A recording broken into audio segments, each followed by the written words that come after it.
नमस्कार, स्वागत है आपका भक्ति टॉप 20 में। मैं हूं आपके साथ नेहा सर्वेश शुक्ला।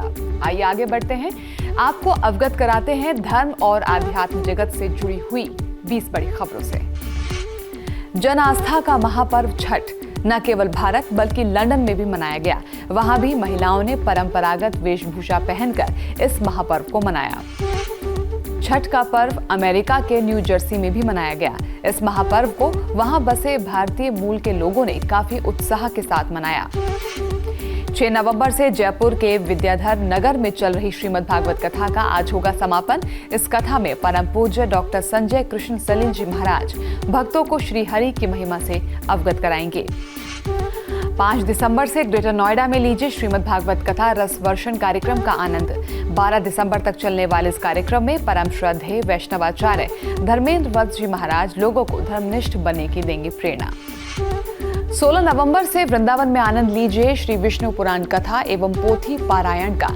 23 नवंबर तक चलने वाली कथा में श्री श्री 1008 महामंडलेश्वर इंद्रदेव जी सरस्वती महाराज लोगों की धार्मिक चेतना को जगाने का करेंगे प्रयास।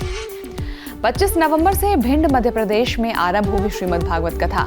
1 दिसंबर तक चलने वाली कथा में पूज्य श्री रमाकांत व्यास जी महाराज रावतपुरा धाम वाले लोगों को दिखाएंगे ज्ञान की राह।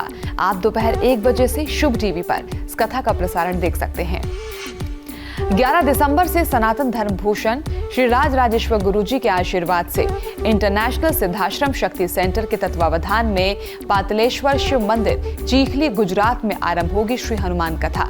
15 दिसंबर तक चलने वाली इस कथा में पूज्या क्षमा देवी जी लोगों को धर्म के मार्ग पर अग्रसर करने का प्रयास करेंगी। आप दोपहर 4 बजे से सत्संग चैनल पर कथा का प्रसारण देख सकते हैं। अमरोहा में कल से तिगरी मेले की हुई शुरुआत।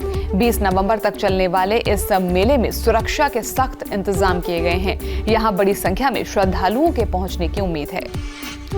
हिमाचल प्रदेश के कांगड़ा में स्थित श्री चामुंडा मंदिर में यज्ञशाला का निर्माण कराया जाएगा ताकि मंदिर आने वाले श्रद्धालुओं को हवन पूजन करने में किसी तरह की दिक्कत न हो। राजस्थान के सीकर में स्थित खाटू श्याम जी के कपाट अब रविवार, एकादशी और द्वादशी पर भी खुलेंगे। श्रद्धालु इन दिनों में बाबा श्याम के दर्शन कर सकते हैं। मध्य प्रदेश के ग्वालियर में स्थित हरिहर मंदिर के कपाट 18 नवंबर को खोले जाएंगे। खास बात है कि इस मंदिर के कपाट साल में एक बार ही खोले जाते हैं। झारखंड में स्थित कैलाश धाम में 14 नवंबर से शुरू होगा वार्षिक अनुष्ठान। इस अनुष्ठान में बड़ी संख्या में श्रद्धालुओं के शामिल होने की उम्मीद है।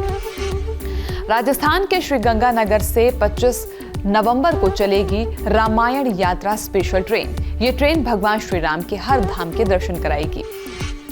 24 नवंबर से भटवारी उत्तरकाशी में आरंभ होगी श्रीमद् देवी भागवत कथा।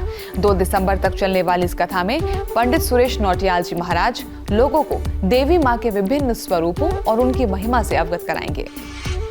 श्री काशी विश्वनाथ धाम का संचालन व देखरेख public private partnership PPP model पर होगा। इसकी जिम्मेदारी British company east and young को दे दी गई है। उत्तर प्रदेश सरकार ने कासगंज के सिरोंजी को तीर्थ स्थल घोषित कर दिया है। यहाँ हरि की पौड़ी, सूर्य कुंड पौराणिक महत्व के स्थल हैं। वहीं मां गंगा भी यहाँ लोगों की आस्था का केंद्र है। 19 नवंबर से बुलंदशहर के छतारी में आरंभ होगी श्री राम कथा। 27 नवंबर तक चलने वाली इस कथा में पूज्य श्री बागेश्वर धाम सरकार लोगों को दिखाएंगे ज्ञान की राह। आप दोपहर 4 बजे से संस्कार चैनल पर इस कथा को देख सकते हैं। 19 नवंबर से सिविल लाइंस दिल्ली में आरंभ होगी श्रीमद् भागवत कथा। 5 दिसंबर तक चलने वाली इस कथा में जगत गुरु द्वाराचार्य मलुक पीठाधीश्वर डॉक्टर श्री राजेंद्र दास देवाचार्य जी महाराज लोगों की धार्मिक चेतना को जगाने का करेंगे प्रयास। 28 नवंबर से अहमदाबाद गुजरात में आरंभ होगी दिव्य गौ कथा। 4 दिसंबर तक चलने वाली इस कथा में परम पूज्य गौ भैरव उपासक संत श्री लोगों को गौ माता की महिमा से अवगत कराएंगे। 20 दिसंबर से टिहरी गढ़वाल के चंबा में आरंभ होगी श्रीमद् देवी भागवत कथा। 28 दिसंबर तक चलने वाली इस कथा में परम पूज्य पंडित सुरेश नौटियाल जी महाराज लोगों को माता की महिमा से अवगत कराएंगे। तो ये थी 20 बड़ी खबरें। धर्म और आध्यात्म जगत से जुड़ने के लिए आप हमें फेसबुक पर लाइक कर सकते हैं, ट्विटर पर फॉलो कर सकते हैं और यूट्यूब पर सब्सक्राइब भी कर सकते हैं। इसके साथ ही साथ अगर आपके आसपास कोई धार्मिक गतिविधि हो रही है या फिर कोई धार्मिक कार्यक्रम होने वाला है तो आप उसकी जानकारी हमें जरूर दें info@sanskaargroup.in पर। उन खबरों को हम दिखाएंगे भक्ति टॉप 20 में। आज के लिए बस इतना ही, हमें दीजिए इजाजत। नमस्कार।